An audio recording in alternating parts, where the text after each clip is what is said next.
importanteng pag-usapan natin 'to. Tara pag-usapan natin 'to logically.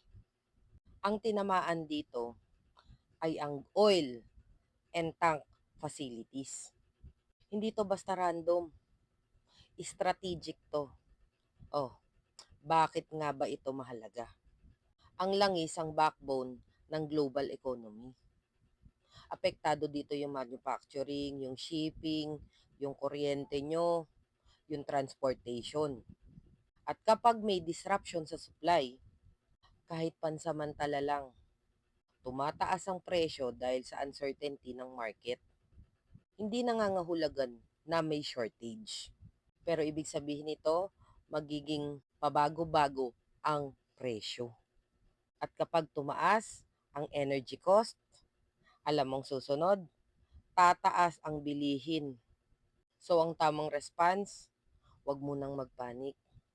Pero yung pagiging informed natin at financially prepared. God bless Philippines. God bless world.